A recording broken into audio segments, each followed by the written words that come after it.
अथ श्रीरघूत्तमगुरुस्तोत्रम्।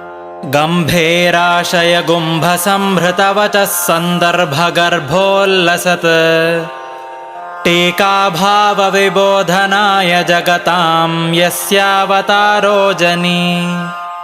तत्तादृक्षदुरन्तसन्तततपः सन्तानसन्तोषित श्रीकान्तं सुगुणं रघूत्तमगुरुं वन्दे परं देशिकम्।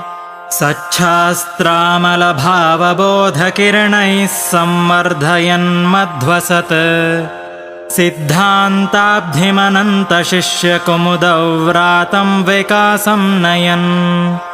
उद्भूतो रघुवर्यतीर्थजलधेस्तापत्रयं त्रासयन् यस्तं नौमि रघूत्तमाख्यशशिनं श्रीविष्णुपादाश्रयम्। उद्यन्मार्तण्डसङ्काशं दण्डमालाकमण्डलून् धरं कौपेनसूत्रं च सीताराघवमानसम्।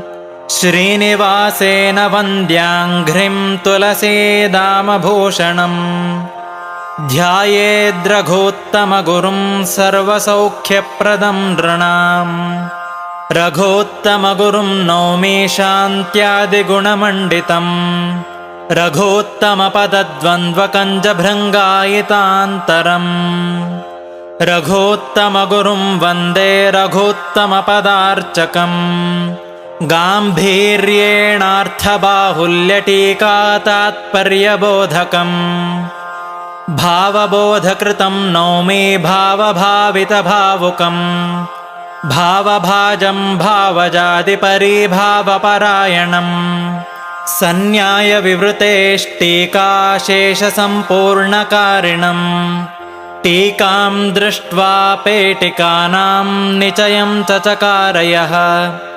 प्रमेयमणिमालानां स्थापनाय महामतिः यच्छिष्यशिष्यशिष्याद्याष्टिप्पण्याचार्यसंज्ञिताः तमलं भावबोधार्यं भूयो भूयो नमाम्यहम्।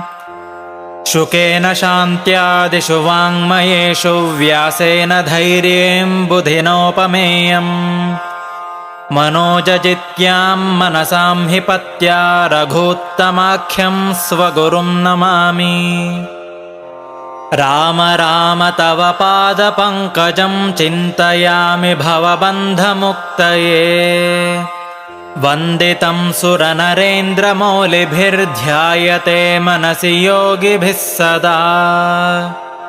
पिनाकिनीरसञ्जुष्टदेशे वासमनोरमम् पिनाकिपूज्य श्रीमध्वशास्त्रवार्धिनिशाकरम्।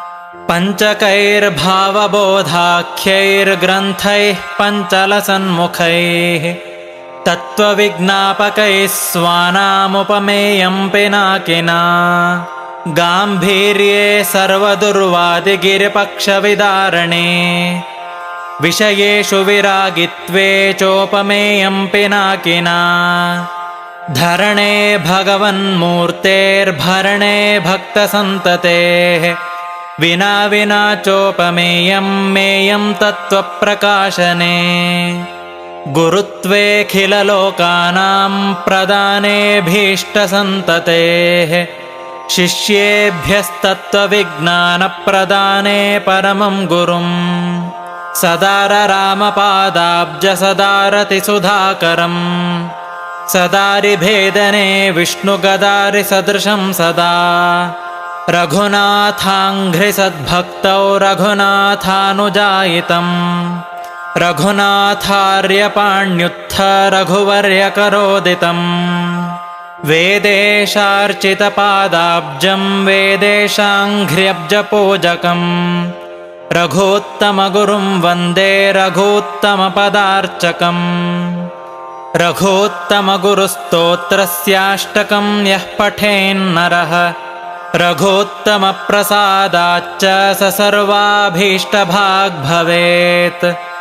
यद्वृन्दावनपूर्वतः फलवती धात्री जगत्पावनी याम्यायान्तु पिनाकिनी चलदलो मूर्तित्रयाधिष्ठितः वारुण्यां दिशि वामतः प्रतिकृतौ छायाकृता तिन्त्रिणी तद्वृन्दावनमध्यगो गुरुवरो भूयात्स नः श्रेयसे प्रणमत्कामधेनुं च भजत्सुरतरूपमम् श्रीभावबोधकृत्पादचिन्तामणिमुपास्महे इति श्रीरघूत्तमगुरुस्तोत्रम्।